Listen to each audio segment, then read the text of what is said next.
Salam dostlar, bugün sizinlə 2024-cü ildə qəbul imtahanında istifadə olunan, yay qəbul imtahanında istifadə olunan sualların video izahını bölüşəcəm. Birinci qrupdan kimya sualları.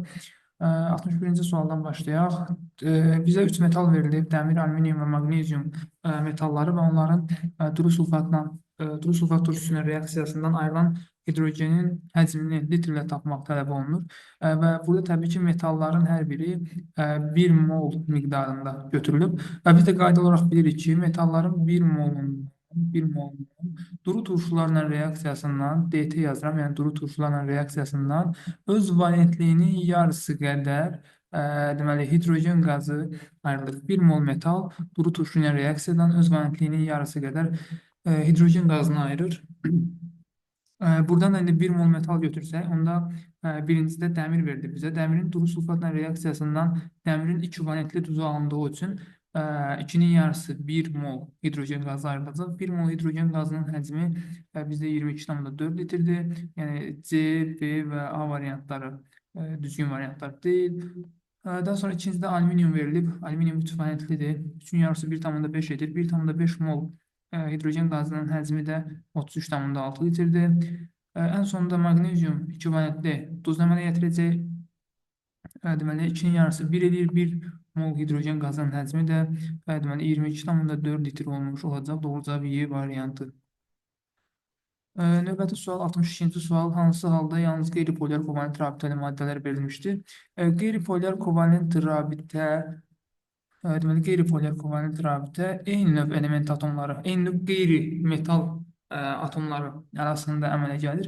Eyni növ qeyri-metal atomlarda yalnız C variantında verilən maddələrdə var ki, flor 2, N2, O2 və yod 2 arasında əmələ gələn rabitələr qeyri-polyar kovalent rabitələrdir. Digərlərində həm polyar, həm də qeyri-polyar kovalent rabitəli maddələr qarışıq şəklində verilir.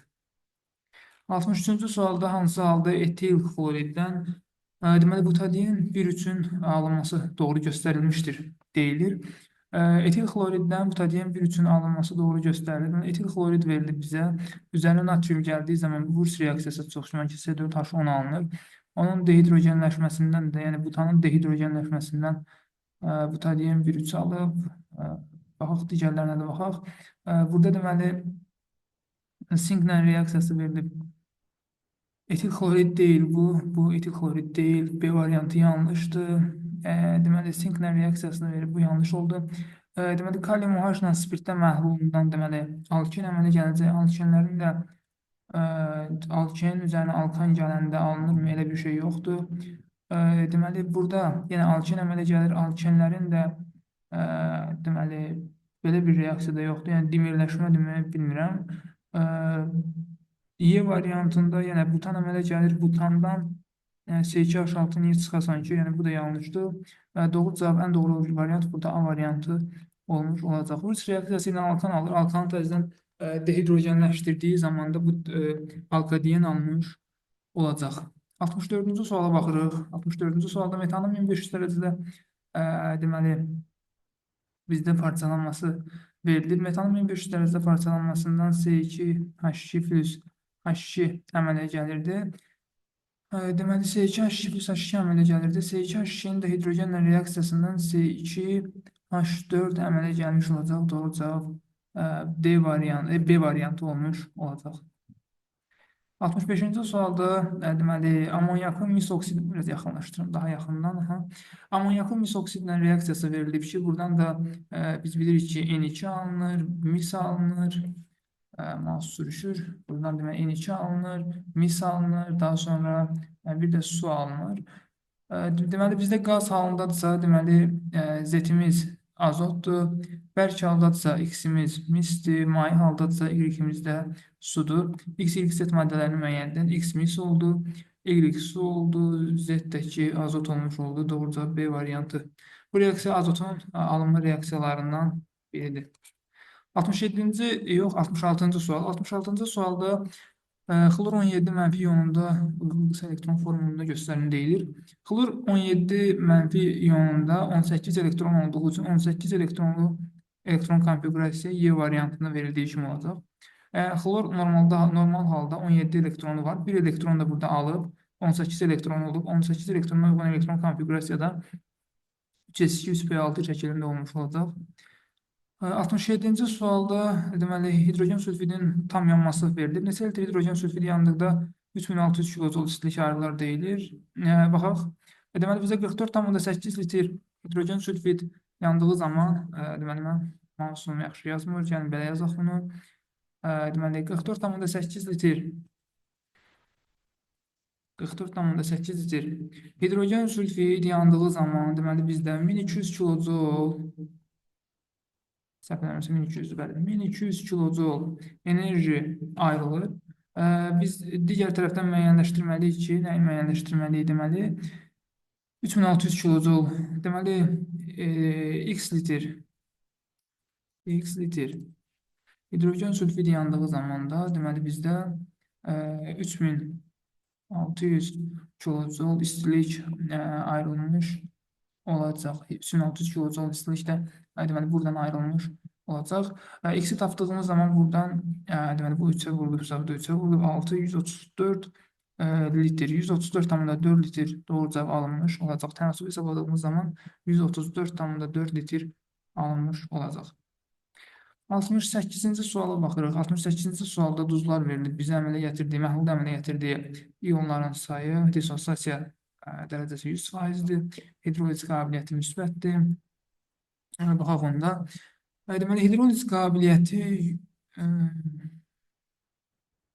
hidroliz qabiliyyəti olmayanlara baxaq birinci. Hidroliz qabiliyyəti olmayan, məsəl üçün, burada qüvvətli əsas qüvvətli turşular əmələ gələn 1 ola bilər, budur, sonra 5 ola bilər ki, 1 ilə 5 X və Z-ə gedə bilməz. Ona görə də Y variantı, daha sonra B variantı, C variantları bunlar yanlışdır. 1 ilə Z yalnız və yalnız deməli Z-ə uyğundur.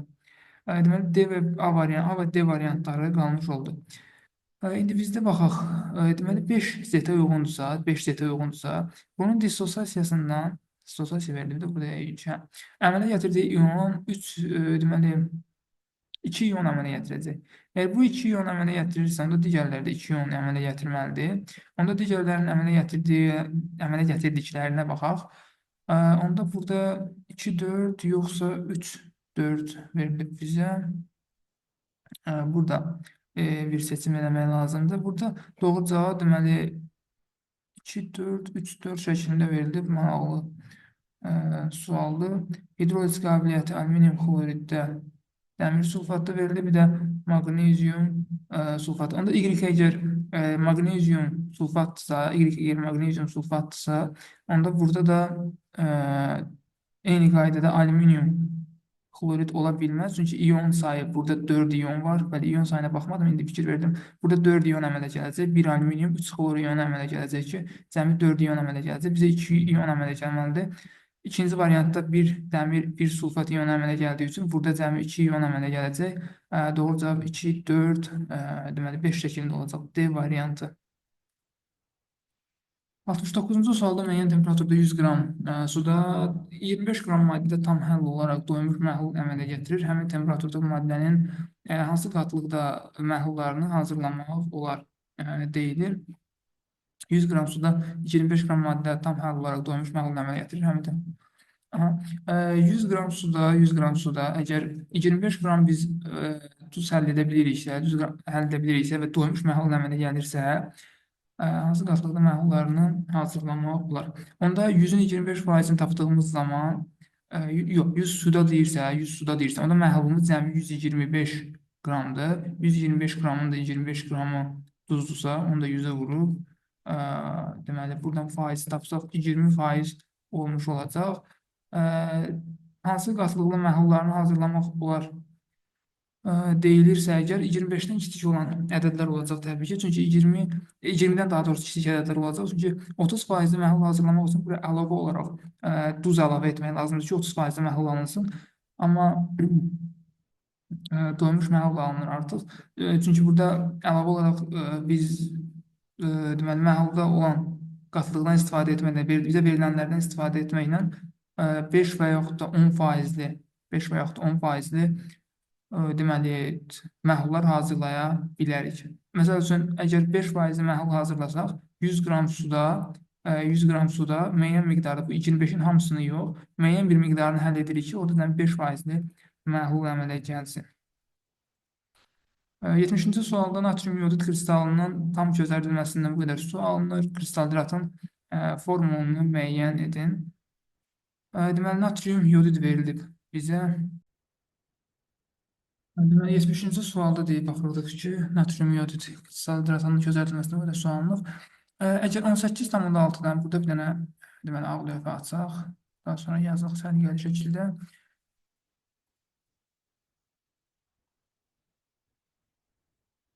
18,6 qramından deməli bizdə çözəldilməsindən 3,6 qram su alınır. 3,6 qram su alınır. Bəs bunun 150 qramının çözəldilməsindən nə qədər su alınacaq? Biz bunu tapmalıyıq. X-i hesablayaq. X bərabərdir. Deməli burada 18,6-dan bu qədər su alınıbsa, düz yazdıq da. 150 qramın çözəldilməsindən nə qədər su alınacaq, onu hesablayırıq. 3,6-nı vururuq 150-yə, bölürük 18,6-ya. 150-ni 3,6-ya vuranda 540 idi. Onda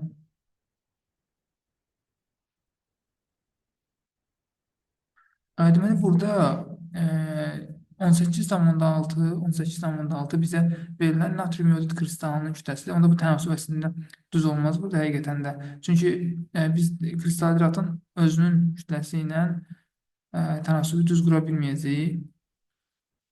Bunu başqa bir yolla yazaq. Deməli burada lövhə çəkiriz ölçüsün. Əgər kristaldirat bizə 13,6 qram su alınıbsa, onda bu kristaldiratda olan natrium yodidin kütləsi 15 qramdır, elə deyil. 15 qram natrium yodiddən əgər 3,6 qram su alınıbsa, yəni su birləşibsə, birləşib demək, alınıb deyil. Alınıbsa, onda 150 qram natrium yodiddən, aslında hamısı 150 qramdır bunların içərisində, 150 qramından nə qədər su alınır? Buradan da alınır 36 qram su. 36 qram da su da 2 mol olduğuna görə doğru cavab burada Y variantı olmuş olacaq. Etileni tamamilə etil spiritinə çevirmək üçün neçə mol bizə su lazımdır deyilir. Deməli, etileni tamamilə spiritə çevirmək istəyirik, etil spiritinə çevirmək istəyirik. C2H4-ün üzərinə su gəlsə, bu zaman C2H5OH alınır. 1 moluna 1 mol lazımdırsa,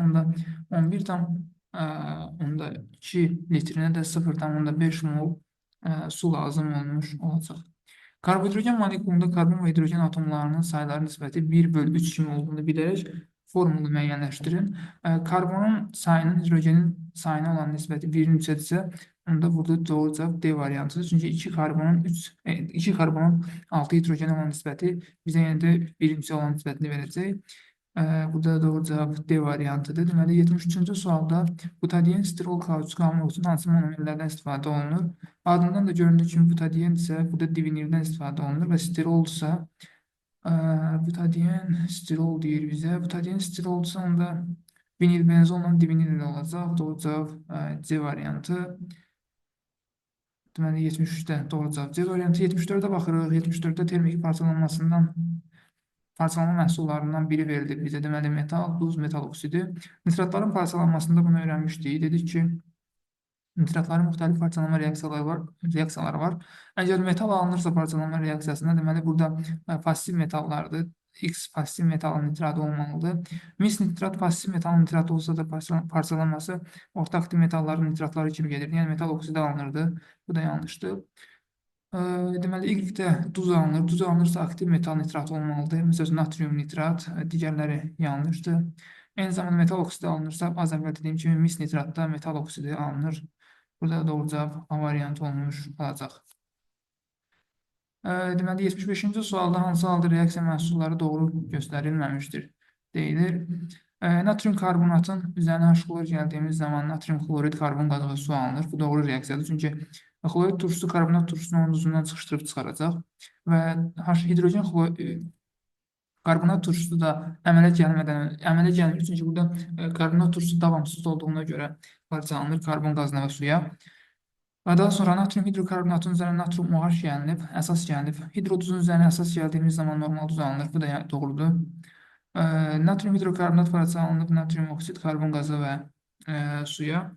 Burada natrium karbonat, karbon qazı və su olmalı idi. Digərlərinə də baxaq. Deməli, kalsium karbonat parçalanıb kalsium oksid və CO2, bu da doğrudur. Natrium karbonat, karbon qazı və su ilə reaksiyasından hidrokarbonat əmələ gəlib, bu doğrudur. Doğru olmayanı istəyir, doğru cavab C variantı olmuş olacaq. Temperaturlar verib bizə reaksiyanın sürətini müqayisə etmək tələb olunur. Reaksiyanın sürəti. Deməli, əgər temperaturu biz 2 dəfə artırdığımız zaman reaksiyanın sürəti 16 dəfə artır. 16 dəfə artır. Bəs temperaturu 1,5 dəfə artırsaq, 1,5 dəfə artırsaq, onda necə artacaq? Onu tapmalıyıq. Deməli, burada 8 dəfə olmuş olacaq. Çünki 2 dəfədən, 4 dəfədə əgər 16 dəfə artırsa, deməli, 1,5 dəfə artıranda da, yəni 2 dəfə deməyək bunu belə yanlış olur tənasübdə. 40 dərəcə artırında, çünki o T2 - T1 var bizdə. 40 dərəcə artırdığımız zaman reaksiyanın sürəti 16 dəfə artırsa, 20 dərəcə artıranda da 8 dəfə artmış olacaqdır. Burada da deməli, doğru cavab 8 olmuş olacaq. 77-ci sualda kalsium karbidin su ilə reaksiyası verilir. Qaba müəyyən qədər kalsium karbid əlavə olunur. Burada su ilə reaksiya daxil olur və müəyyən bir qaz əmələ gəlir. Kalsium karbidin su ilə reaksiyasını yazdığımız zaman biz bilirik ki, bu reaksiyadan asitilin əmələ gəlir və kalsium hidroksid qazı, daha doğrusu maddəsi, asitilin qazı və kalsium hidroksid əmələ gəlir. Əmsallaşdırdığımız zaman, əmsallaşdırsaq burada deməli, suyun qabağını 2 əlavə etməliyik. Digər əmsallar da qaydasındadırmı? Qaydasındadır. 3 mol kalsium karbidin 4 mol su ilə reaksiyasından x litr qaz alınır deyilir. Deməli, reaksiya axıra qədər gedərsə x hesablayın. 3 mol kalsium karbid 3 mol su ilə reaksiyaya daxil olacaq. 1 mol su yerdə artıq qalacaq qabda.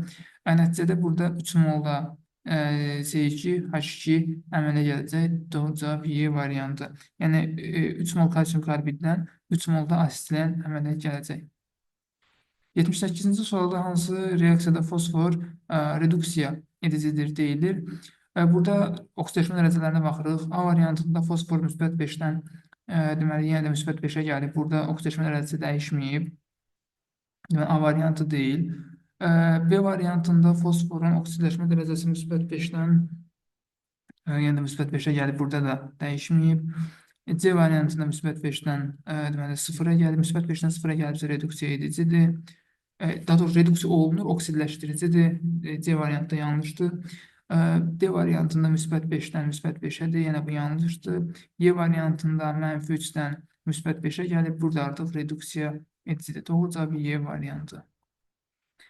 79-cu sualda benzolun homoloqu verilib bizə. Molekulunda karbon atomlarının sayı, molekulunda hidrogen atomlarının sayı x verilib. Benzolun homoloqunda CnH2n-6 olur bildiyimiz kimi. Karbon atomlarının sayı n-1-dirsə əgər, onda hidrogen atomlarının sayı 2 n plus 1 - 6 şəklində olacaq.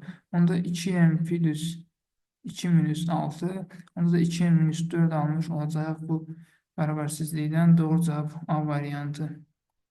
80-də oksigen isə altrofil şəkil dəyişməsi var deyilir. Burada təbii ki, oksigen qazı və ozon götürülür.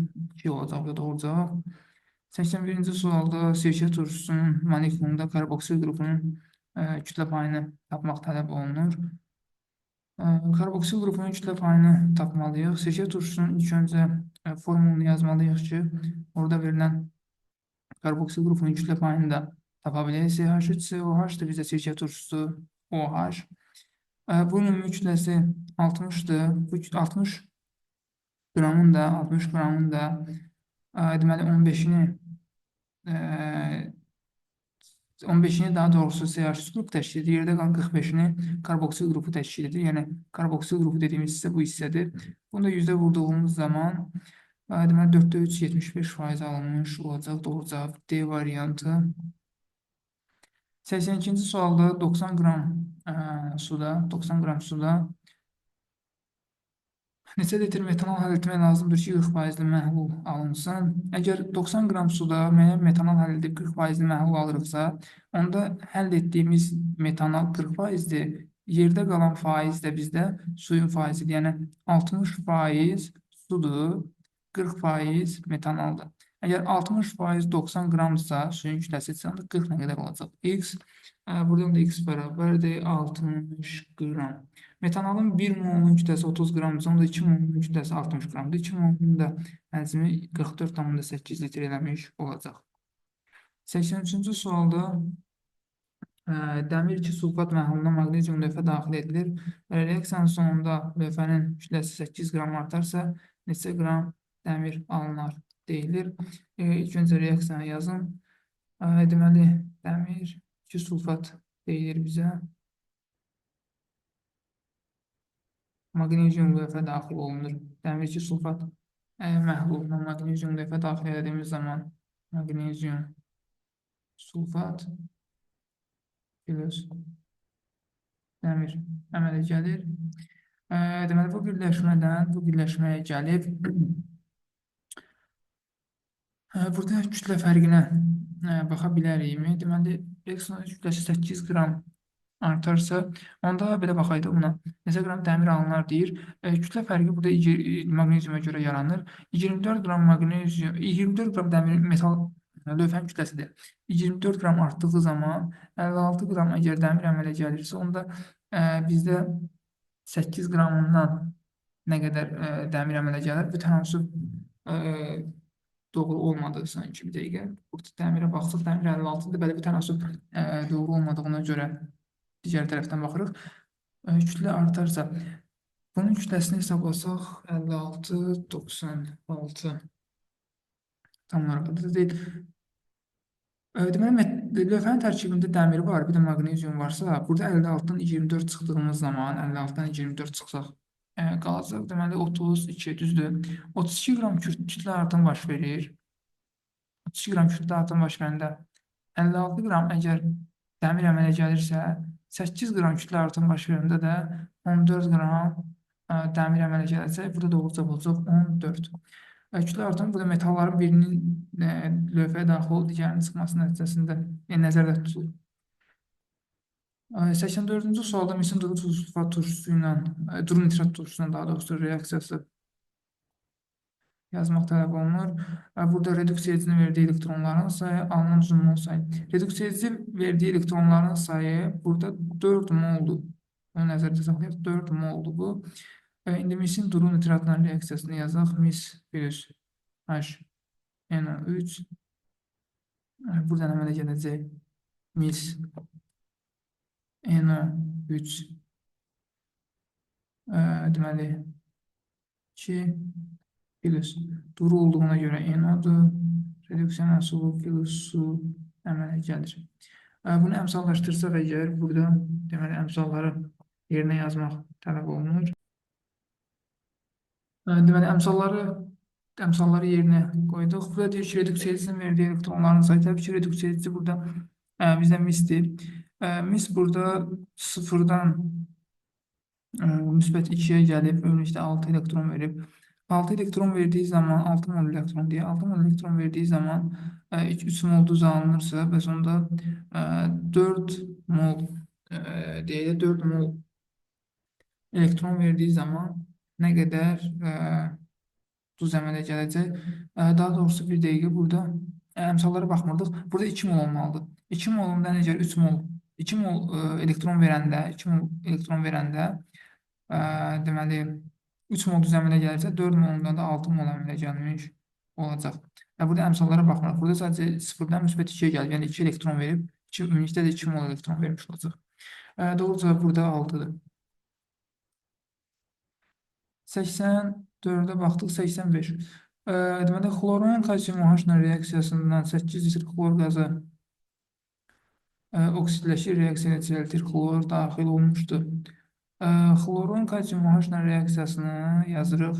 Burada reaksiya adi şəraitdə, yəni adi şəraitdə, normal şəraitdə baş verir, temperatur olmadan. Burada əmələ gələcək kalsium hipoklorid plus kalsium klorid plus su. Bunu əmsallaşdırsaq, deməli burada 2 əlavə olunacaq, bunun qarşısına, bunun da qarşısına 2 əlavə olunacaq, da digərinin qarşısına da 2 əlavə olunmalıdır. Buraya 2 əlavə etsək, onda hidrogenlərin sayı 2 olmuş olacaq. Deməli 2, orada 2, orada 4, orada düzdür. Onda xlorun qarşısında 2 əlavə olunmalıdır. Bunlar doğru olduğunu elə bilirəm ki, deməli 4 xlorumuz var, 4 oksigenimiz var, hamısı düzdür, 4 dənə hidrogenimiz var. Reaksiyasında 8 litr xlor oksidləşirsə əgər, xlor sıfırdan burada gəlir 1 müsbət 1-ə, bir də mənfi 1-ə. Oksidləşir o deməkdir ki, elektron verir. Xlorun burada deməli 1 molu oksidləşir, 1 molda reduksiya olunur. Bu şəkildə götürək. Deməli, belə götürək də 2 həzm götürsək, 2 həzm xlorun yarısı oksidləşir, yarısı reduksiya olunursa, onda 8 litr xlor oksidləşdiyi zaman ümumilikdə reaksiya 16 litr xlor daxil olmalıdır ki, onun yarısı oksidləşdi, yəni 8 litr oksidləşsin, 8 litri də reduksiya olunsun. Burada da doğru cavab 16 olmuş olacaq. 86-cı sualda deməli hansı reaksiyalarda çöküntü alınmır deyilir. Hansı reaksiyalara çöküntü alınmır deyilir. Deməli, birinci reaksiyaya baxırıq. Natriumun və nitrat turşusunun bütün tuzları üstündə həll olur. Birdə çöküntü deyil, ikidə mis OH2 alınacaq, bu çöküntüdür. Çöküntü alınmır deyilir. Deməli, 3-də də çöküntü olmayacaq, 4-də çöküntü olmayacaq, bir də 5-də maqnezium hidroksid çöküntüdür. Doğru cavab burada 1, 3, 4 olmuş olacaq. Çünki çöküntü alınmayanları istəyir bizdən. Doğru cavab 1, 3, 4 olmuş olacaq. 87-ci sualda uyğunluğu müəyyən edin deyir. Əmələ gələn turşular tapmaq tələb olunur. Soyuq halda biz bilirik ki, metafosfat əmələ gəlir. İlıq halda pirofosfat, yəni C variantı, qaynar su ilə reaksiyada, yəni yüksək temperatur iştirakında da ortofosfat turşusu əmələ gələcək. Doğru cavab H3PO4 B variantı. 90-cı, daha doğrusu 87 idi, 88-ci suala baxırıq. Kükürdü qatı nitrat turşusu ilə qızdırdıqda baş verən reaksiya tərliyini yazın və əmsallaşdırın. Qrafik əsasında M-i hesablayın deyilir. Kükürdün qatı nitrat turşusu ilə reaksiyasını ilk öncə yazaq. Kükürt qatı nitrat turşusu ilə reaksiya daxil olduğu zaman deməli bizdə H2SO4 plus NO2 plus su əmələ gəlir. Deməli, burada əmsallaşdırma aparsaq, deməli, nitrat turşusuna baxırıq. Deməli, nitrat turşusuna baxdığımız zaman burada 6 olacaq əmsalı. Digər əmsallarda uyğunluğu yerdən yazırıq. Bu birinci şərt oldu, yazın və əmsallaşdırın. Qrafik əsasında M hesablayın deyilir. Deməli, kükürdü qatı nitrat turşusu qızdıra baş verən reaksiyanın tərliyini yazın. Qrafik əsasında M hesablayın. Bizdə burada nəyin mol sayı verilib, onu bilmirəm. Çox şübhə ki, kükürt nəzərdə tutulur. Başlanğıcda deməli, hər ikisi eyni götürülür. Baxın, başlanğıcda 2 dənə maddə var, hər ikisi eyni götürülür. Biri tam sərf olunur, biri isə yarısı qalır. Okay. Hər ikisindən 3 mol götürsən, burada reaksiya 1-in 6-ya nisbətində baş verdiyi üçün nitrat turşusunun 3 molu ilə kükürdün 0,5 molu reaksiya daxil olacaq. Nəticədə kükürdün 2,5 molu artıq qalacaq. Yəni, burada M-in qiyməti 2,5 olmuş olacaq. 89-cu sualda reaksiyaya daxil olmuş monoamin monokarbon turşuları verilir. Alınan dipeptidin molyar kütləsi 132, alınan dipeptidin atomlarının ümumi dipeptidin molekulunda atomların ümumi sayı 117 verilib. A və B-ni müəyyən etmək tələb olunur. X ilə X-i topladığımız zaman 132 qram əgər dipeptid əmələ gəlirsə, təbii ki, dipeptid iki dənə amin turşunun reaksiyasından dipeptid əmələ gəlir, su ayrılır. Burada indi ayrı-ayrılıqdan amin turşularının kütləsini tapmaq üçün biz 132 üzərinə 18 qramda gəldiyimiz zaman 150 eləyəcək. Deməli, bunların hər ikisinin kütləsi 75, 75-dir. Çünki dipeptidlə bərabər burada su da ayrılmış olacaq. Deməli, 146 verildi bizə. 146-nın üzərində 18 gəldiyimiz zaman bizə 164 eləyəcək. 164-dən də 75 çıxdığımız zaman isə qalacaq burada. Deməli, 89 alınmış olacaq. Deməli, Y də bizdə 89-dur. 289-u topladığımız zaman 178 edir. 178-dən 18 çıxdığımız zaman 160 alınmış olacaq. A-nın qiyməti 160-dır. İndi burada dipeptid molekulunda atomların ümumi sayını tapmaq tələb olunur. Burada 300 artırsa, onda burada da deməli 23 olmuş olacaq. 90-cı sualda 90-cı sualda qrafikdə X və Y arasında zetin alınması ilə baş verən reaksiyada maddələrin qatılımı zaman asılılığı qrafiki verilmişdir. Cavab vərəqindəki cədvəli tamamlayın deyilir. Bizdə o cədvəl burada yoxdur deyəsən, səhv eləmirəmsə, yoxdur. Təəssüflər olsun. Yəni, cədvəl bizdə olmadığı üçün suala baxa bilmirik. Belə, sualların izahı bu qədər. Ümid edirəm hər birinizə faydalı oldu. Uğurlar.